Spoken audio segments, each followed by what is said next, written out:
Being مسلم ہم blue کرتے ہیں کہ ہمارے لیے ایک ڈے آف ججمنٹ ہے. اس دن ہر کسی کا نامہ اعمال اس کے ہاتھ میں دیا جائے گا اور یہ ڈکلیئر ہوگا کہ who is right and who is wrong, who deserve Jannah and who deserve Jahannam. لیکن قبر میں پھر جزا اور سزا کا جو معاملہ ہے, قبر میں عذاب کیوں ہونا ہے before the day of judgment?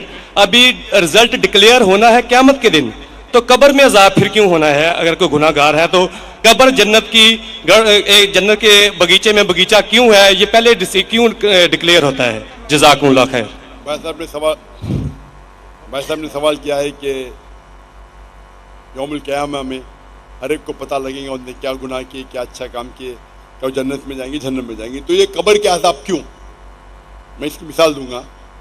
جب آپ کبھی پڑھتے اسکول میں یا کالج میں, ایک ہوتا ہے فائنل ایگزام, اور اس کا جواب ہے سورہ عمران میں سورہ نمبر 3 آیت نمبر 185, کل نفس ذائقۃ الموت, ہر نفس کو موت آئیں گی. فائنل ریکمپنس, جو فائنل ریکمپنس وہ ہوئے گا یوم القیامہ میں آن دا ڈے آف ججمنٹ. اگر کوئی شخص جہنم کی آگ سے بچ جاتا ہے اور جنت میں جاتا ہے وہ سفلتا پاتا ہے, نہیں تو یہ دنیا ایک کھیل ہے. تو آیت میں صاف ذکر ہے کل نفس ذائقۃ الموت, ہر نفس کو موت, ہر نفس موت کو چکیں گی, اور فائنل حساب کتاب ہوگا یوم القیامہ پہ. اور جو انسان جہنم کی آگ سے بچے گا اور جنت میں جائیں گا وہ سفلتا پائیں گا, نہیں تو یہ دنیا ایک کھیل ہے. مطلب ٹوٹل فائنل حساب کتاب آخرت میں. جس طریقے سے ہم جب کالج جاتے ہیں, اسکول جاتے ہیں, ہم پڑھتے ہیں, ایک ہوتا ہے فائنل ایگزام, ایک ہوتا ہے ٹرمینل ایگزام. برابر ٹرمینل ایگزام ہوتا ہے کہ نہیں؟ کچھ ہوتا ہے ویکلی ٹیسٹ. تو جب بھی آپ کوئی بھی چیز اچھا یا برا کرتے ہیں, آپ کو اس کا پنشمنٹ, اس کی جو سزا یا جزا, آپ اچھا کام کیے اس کا جزا یا برا کام کیے اس کی سزا, 3 جگہ مل سکتی ہے. ایک دنیا میں, دوسری برزخ میں, اور ایک آخرت میں. 3. آپ نے کچھ غلط کیے, اللہ تعالیٰ دنیا میں آپ کو سزا دے سکتا ہے. آپ نے اچھا کام کیے کہ دنیا میں ریوارڈ دے سکتا ہے. ہو سکتا ہے کہ سزا برزخ میں دے یا ریوارڈ برزخ میں دے, ہو سکتا ہے کہ آخرت میں دے. سب سے اچھا آخرہ ہے. تو جو بھی آپ غلط کرتے ہیں آپ ٹوٹل کریں گے, اس کی سزا دنیا, قبر اور آخرت میں ملائیں گے, ٹوٹل صحیح رہیں گے. کوئی بھی اچھا کام کریں گے اس کا ریوارڈ دنیا میں مل سکتا ہے, آخرت میں, قبر میں اور آخرت میں. اسی لیے اللہ کے رسول فرماتے ہیں جو بھی غیر مسلم ہیں وہ جو بھی اچھائی کرتے اس کو دنیا میں اس کا ریوارڈ مل جاتا ہے. ایک مشرک ہے جو شرک کرتا ہے وہ جنت میں نہیں جائے گا. اچھے کام کرتا ہے دنیا میں اس کی ریوارڈ مل جاتا ہے, تو وہ آخرت میں اللہ سے کمپلین نہیں کر سکے گا مجھے تو انعام ملا نہیں. مثال کے طور پہ مدر ٹریسا, اس کو بڑے بڑے ایوارڈ ملے, اچھا کام کی, تو آخرت میں اللہ تعالیٰ بولے گا تم نے اچھا کام کیے, تم کو شہرت مل گئی, تم کو پورا ریوارڈ دنیا میں ملا. جو غلط کام کیے ہو سکتا ہے کہ تھوڑی سزا یہاں نہیں بھی ملے. کتنے لوگ ہیں جو بڑے بڑے اسمگلر ہے, ڈاکو ہے, اپنی زندگی اچھے عیش و آرام سے دنیا میں بتاتے ہیں. اللہ تعالیٰ بولا چلو تم کو سزا یہاں نہیں دوں گا, قبر میں دوں گا اور آخرت میں دوں گا, یا صرف آخرت میں دوں گا. تو وہ سمجھتا ہے کہ ارے میں تو بہت تیر مارا,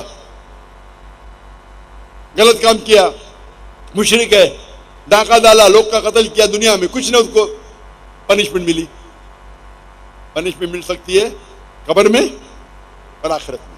تو یہ کہنا کہ آخرت میں پنشمنٹ ملیں گی تو قبر میں کیوں مل رہی ہے, آپ ٹوٹل کریں گے تو صحیح رہیں گا. ہو سکتا ہے کہ پارٹ آپ کو دنیا میں ملی, پارٹ سزا آپ کو قبر میں ملی, باقی کی ملے گی آخرت میں. ہو سکتا ہے کہ دنیا میں آپ کو سزا ملی نہیں جو غلط کام کیا آپ نے, ہو سکتا ہے قبر میں بھی نہ ملی تو پوری ملیں گی آخرت میں. تو ٹوٹل صحیح ہے یہ, ہاں, لیکن ڈبل سزا نہیں ملیں گی.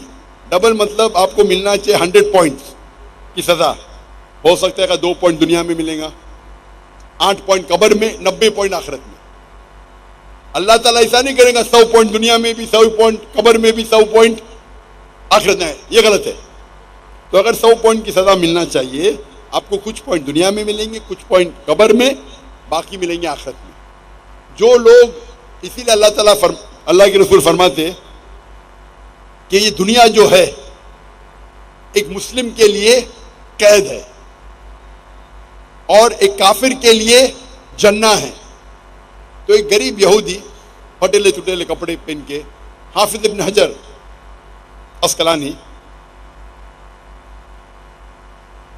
رحم اللہ, ان کے پاس آتے ہیں, بولتے یہ حدیث کی کیا معنی ہے, میں تو غریب ہوں اور آپ کے رسول کہتے ہیں کہ کافر کے لیے, اور میں کافر ہوں, کافر کے لیے دنیا جنت ہے, میں غریب ہوں, میرے کپڑے پھٹے, کہاں جنت ہے؟ آپ کے لیے, آپ مسلم ہیں, آپ کے لیے قید ہے, آپ تو عیش و آرام کریں, کہاں قید ہے؟ تو وہ فرماتے ہیں, جواب دیتے ہیں حافظ حجر اسقلانی کہ مسلمان جانتا ہے کہ جو اسے آخرت میں ملے گا وہ جنت, وہ اتنا عظیم ہے کہ اگر آپ دنیا کے سب سے امیر انسان بھی ہو, وہ آخرت کے مقابلے میں کچھ نہیں ہے, یہ قید ہے. آپ دنیا کے سب سے امیر انسان ہو, سب سے طاقتور ہو, سب سے بڑے راجا ہو, لیکن جو آپ کو جنت میں انعام ملے گا وہ اس دنیا کے مقابلے میں قید ہے. اور اگر وہ کافر یہ جانے کہ آخرت میں اس کو جو سزا ملیں گی, یہاں چاہے وہ بدترین سے بدترین انسان ہو, سب سے غریب ہو, سب سے بھوکا, پھر بھی آخرت کے اندر جو سب سے کم آگ آپ کے تلوے کے نیچے رہیں گی تو آپ کا بھیجا ابلے گا, سب سے چھوٹی سے چھوٹی آگ. تو اگر آپ کو پتا چلے گا کہ کیا آپ کو پنشمنٹ, سزا ملیں گی آخرت میں, اس دنیا میں آپ سب سے بدترین انسان بھی رہیں گے, پھر بھی آپ کے لیے جنت ہے, تو یہ تشریح اس کی. تو ٹوٹل فائنل ریکمپنس آخرت میں ہے, ٹوٹل پنشمنٹ اینڈ ریوارڈ دنیا, قبر اور آخرت ہے. ہوپ دان سے ہم لاسٹ سیشن آخری کو سوال مائک نمبر 2 پہ مختصر آخری سوال. ہلو مسیح خداوند میں آپ سب کو سلام. جی میرا نام سائمن ناصر ہے. یہ آخری سیشن صرف مسلمز کے لیے, مائک نمبر 2 پہ جو بھی مسلم ہیں وہ سوال پوچھ سکتے ہیں. یہ آخری سوال صرف مسلمز کے لیے ہے, مائک نمبر 2 کے پاس جو مسلم ہیں وہ سوال کر سکتے ہیں. سر آپ نے سوال کیا تھا کہ یہ راؤنڈ جو ہے وہ مسیحیوں کے لیے ہے. یہ راؤنڈ ڈاکٹر ذاکر نائک صاحب نے کہا, ڈاکٹر صاحب نے کہا تھا لاسٹ راؤنڈ صرف مسلمانوں کے لیے, لاسٹ راؤنڈ شروع ہو چکا ہوا ہے, اس کا آخری سوال ہے. یہ صرف مسلمز کے لیے سوال ہے, پلیز مسلم بھائی آگے آ کے سوال کر لیں.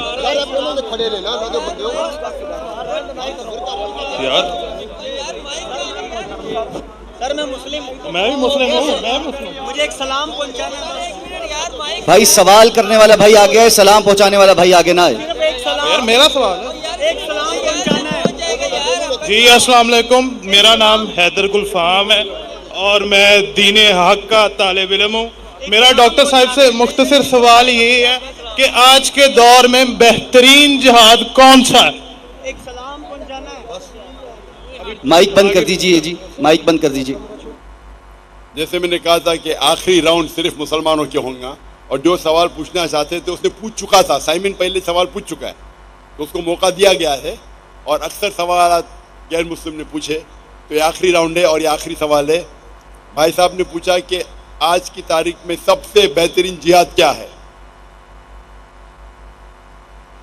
آج کی تاریخ میں سب سے ہم دیکھتے ہیں معاشرے میں, ہمارے معاشرے میں ٹیکنالوجی بڑھ چکی ہے, سوشل میڈیا آ چکا ہے, کئی فتنے آ چکے.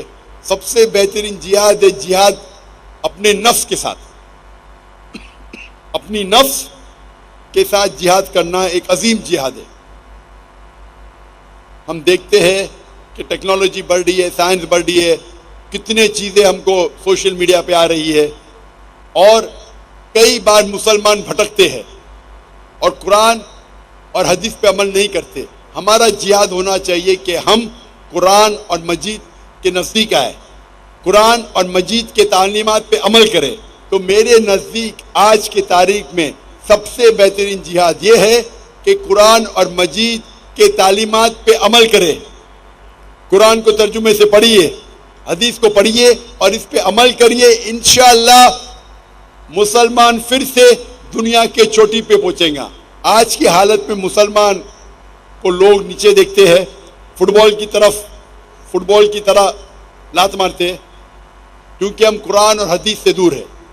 ہم اگر جد و جہد کریں گے قرآن اور حدیث کے روشنی میں, قرآن اور حدیث کے تعلیمات پہ عمل کریں گے, یہ سب سے بڑا جہاد ہے. وآخر دعوانا الحمدللہ رب العالمین.